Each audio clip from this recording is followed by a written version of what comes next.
Oke guys, kali ini kita kembali bertemu lagi di materi renang untuk seleksi calon tamtama TNI AD gelombang kedua.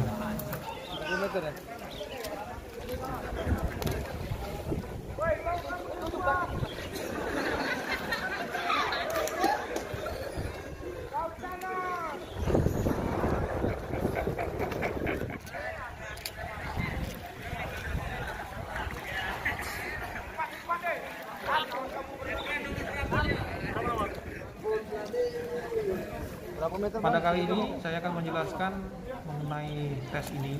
Mudah-mudahan tidak ada lagi yang bertanya hal-hal kecil yang sepele yang seharusnya sudah diketahui oleh calon. Di sini saya ulangi supaya jelas. Yang pertama, untuk renang seleksi masuk TNI itu jaraknya adalah 50 meter. Kedalaman kolam itu yang bagian tengah adalah 2,45 meter. Ini tergantung kolam renang yang digunakan, bisa lebih dalam atau bisa lebih dangkal. Tapi rata-rata kolam renang standar internasional adalah 2,45 meter. Itu bagian dalam. Sedangkan bagian pinggirnya pada saat start maupun finish itu ketinggian 1,5 meter. Sebenarnya ini meningkatkan moral dari calon. Karena dengan kedalaman hanya 1,5 meter itu kaki sebenarnya sudah bisa menapak. Hanya saja kalau menapak itu langsung diskualifikasi. Jadi usahakan kaki tidak boleh menyentuh dasar kolam. Untuk jarak tempuh 50 meter ini berbeda dengan seleksi masuk ke Polri. Polri hanya 25 meter. Mengapa bisa berbeda? Karena institusinya berbeda. Jadi tidak usah dipersoalkan. Yang penting bagaimana kamu menyiapkan diri. Kalau ujiannya itu 50 meter, seharusnya kamu sudah bisa berenang 200 meter. Sehingga pada saat ujian sangat gampang untuk dilalui. Apakah boleh menggunakan kacamata? Kacamata itu boleh digunakan. Jadi dalam petunjuk penyelenggaraan seleksi tidak ada larangan menggunakan kacamata renang. Berarti kalau tidak ada larangan, berarti boleh menggunakan kacamata renang.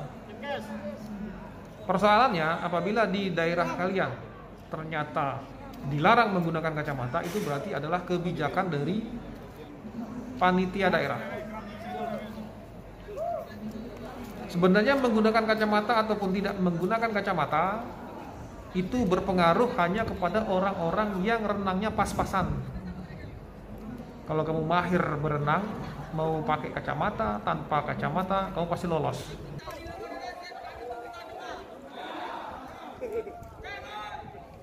Kamu kenapa nggak senang? Tapi tadi dikasih tahu, so, kamu langsung pasti keram semua. Nah, udah namanya tes.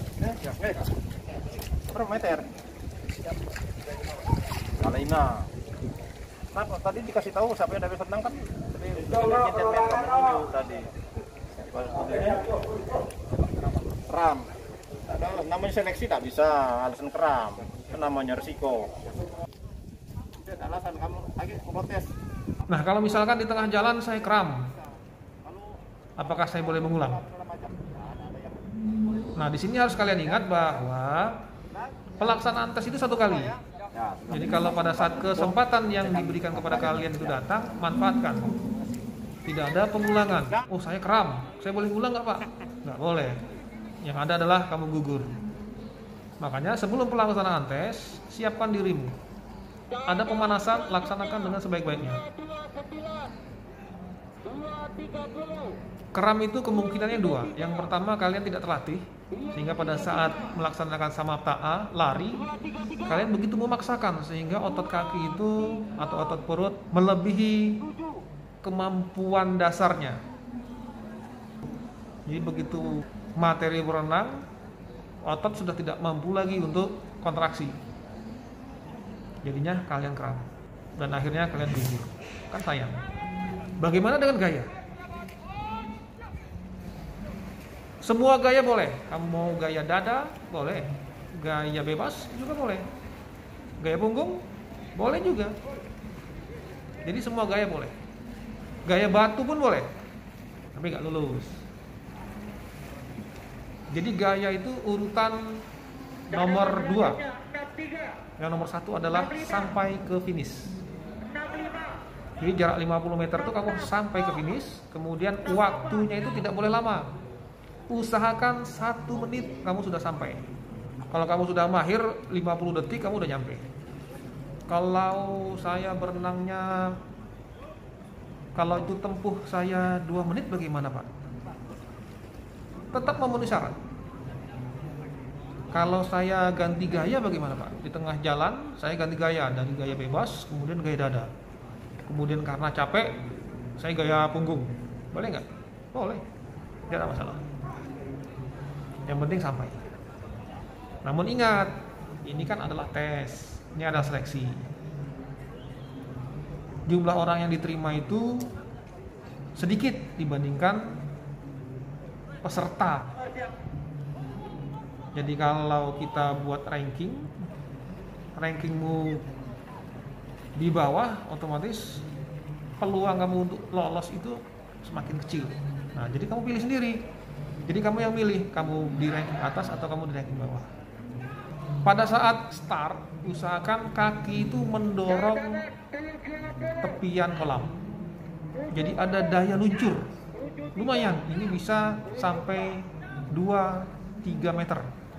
Setelah habis daya dorongnya, barulah kamu mulai gaya dada atau gaya bebas. Jadi diperbolehkan. Kalau kamu mau menyelam, pertanyaan saya, emang kamu mampu dalam 1 kali tarikan nafas mau menyelam sampai ke finish 50 meter? Saya pikir kamu gak mampu deh. Kalau kamu mampu melakukan itu, kamu pasti mampu berenang. Jadi abaikan pertanyaan itu. Bahkan waktu saya di Kalimantan, salah seorang calon peserta bertanya, Pak, kalau saya jalan di atas air, kira-kira lulus atau tidak? Wah, saya pikir orang Kalimantan punya ilmu kesaktian yang tinggi, jadi bisa berjalan di atas air. Ternyata begitu dicek, ya dia cuma berenang biasa saja.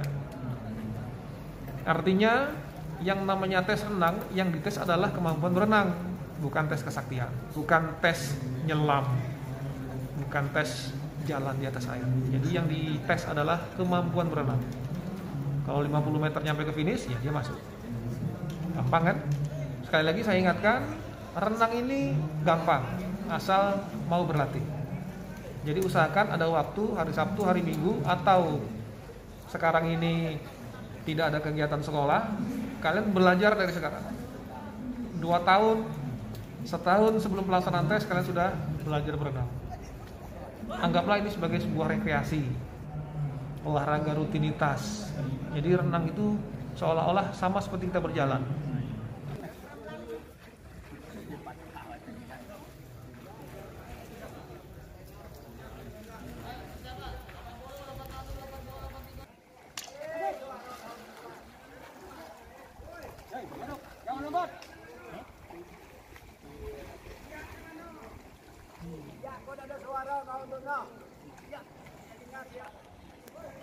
Kalau finish urus ke sana nih. Ya. 2 bulan tak direnang orang. Oh, yuk. Masuk. 92. Siap. 93. Siap. 94. Siap.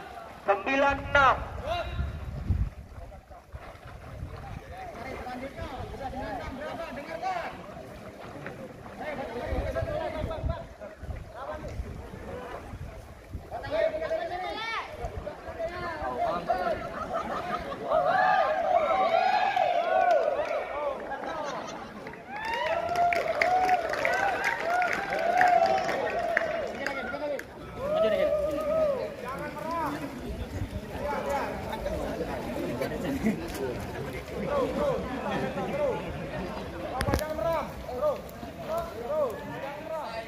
Laksanakan kesehatan jasmani dari lari di lapangan, lari 12 menit, kemudian pull up, dilanjutkan renang. Sampai hari ini, sampai jam segini tidak ada yang sakit. Nanti akan kami serahkan ke panitia kajen. Yang sampai selesai ini ada yang sakit segala macam. Tadi udah konsul semua, sudah mengatakan tidak ada yang sakit. Jadi kami serahkan kajen. Nanti silakan mau dikemanakan kegiatan berikutnya ya. Nah, akhiri kegiatan kita. Terus agama dan yang kita masing-masing berdoa mulai.